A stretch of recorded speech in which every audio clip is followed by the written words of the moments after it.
Idea video इयत्ता पहिली ते दुसरीच्या मुलांच्या मातांसाठी। नमस्कार, आजच्या मीटिंगमध्ये आपले स्वागत आहे। आशा आहे तुम्हाला मागच्या आठवड्याचा आयडिया व्हिडिओ आवडला असेल। चला आजच्या कामाची सुरुवात करूया। मागच्या आठवड्यातील मुलांसाठी कृती, वर्कशीट तसेच मुलांच्या संरक्षणाचा अधिकार या व्हिडिओवर आपले अनुभव सांगा। आम्हाला माहीत आहे तुम्ही मुलांसोबतच्या कृतीचा व्हिडिओ व्हॉट्सअप ग्रुपला पाठवला असेलच। चला त्यातीलच एक छानसा व्हिडिओ पाहूया आणि त्या माता आणि मुलांसाठी टाळ्या वाजवूया।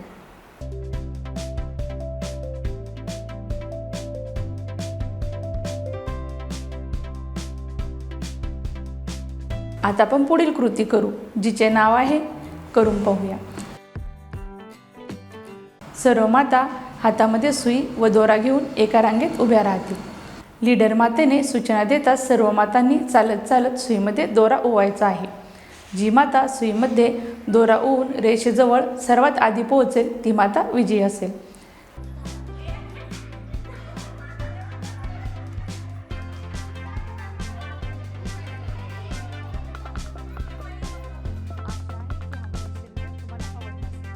चला आता पुढील कृती करू, जिचे नाव आहे काही नवीन शिकूया।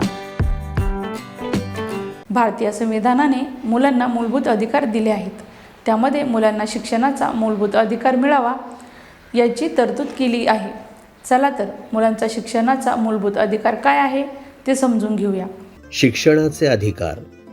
बालकांच्या शिक्षणाविषयी संयुक्त राष्ट्रांचे बालहक्क अधिवेशन अनुच्छेद 28 मध्ये असं म्हणतं की राज्य शासन बालकांचे शिक्षणविषयक हक्क टप्प्याटप्प्यानं आणि समान संधींच्या आधारावर मिळवण्यास मान्यता देतं।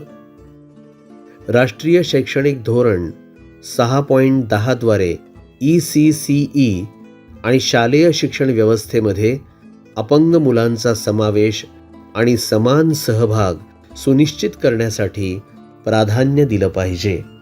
मूलभूत म्हणजेच फाउंडेशनल स्तरापासून उच्च शिक्षणापर्यंतच्या दैनंदिन शालेय प्रक्रियांमध्ये पूर्णपणे सहभागी होण्यासाठी अपंग मुलांचं सक्षमीकरण केलं पाहिजे। अपंग व्यक्तींचे हक्क अधिनियम 2016 अनुच्छेद 16 नुसार संबंधित सरकार आणि स्थानिक अधिकारी यांनी अनुदानित किंवा मान्यताप्राप्त सर्व शैक्षणिक संस्थांमध्ये अपंग मुलांना सर्वसमावेशक शिक्षण मिळण्यासाठी प्रयत्न केले पाहिजेत। या व्हिडिओचा फायदा तुम्हाला कसा होऊ शकतो सर्व मातांनी एक एक करून गटात सांगा। चला आता पुढील कृती करू, जिचे नाव आहे घरी जाऊन मुलांकडून करून घेऊया। मातेने स्वयंपाकघरातील किराणा वस्तू समोर घेऊन मुलाला त्याची किंमत शोधायला सांगून त्यावर चर्चा करा। जसे 1 किलोग्रॅम मिठाची किंमत 20 रुपये आहे, 1 किलोग्रॅम निरम्याची 60 रुपये आहे। या प्रकारे मातेने वस्तूचे वजन व किंमत यावर चर्चा करावी। आज आपण किचनमधल्या वस्तूंची ओळख करून घेणार आहोत, पदार्थांची, त्याचे वजन आणि त्याच्या किमती हे जाणून घेणार आहोत। तर हे काय आहे आणि हे आपण कशासाठी वापरतो?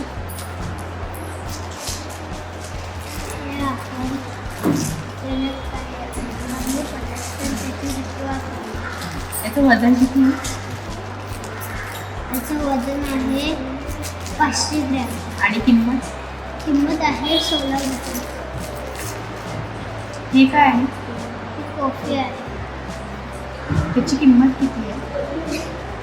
त्याची किंमत आहे 350। हे कशासाठी वापरतो आपण? याचा उपयोग काय? ते आपण पिण्यासाठी वापरतो। हे आहे चहा पावडर, त्याचं वजन त्याचं वजन आहे 250 ग्रॅम आणि किंमत आहे 290। दिलेले वर्कशीट मुलांकडून सोडून घ्या। आजच्या कृती इथेच संपत आहे। अशाच नवीन माहिती आणि कृतीसोबत पुढच्या आठवड्यात पुन्हा भेटू। तोपर्यंत तुमची आणि मुलांची काळजी घ्या। धन्यवाद।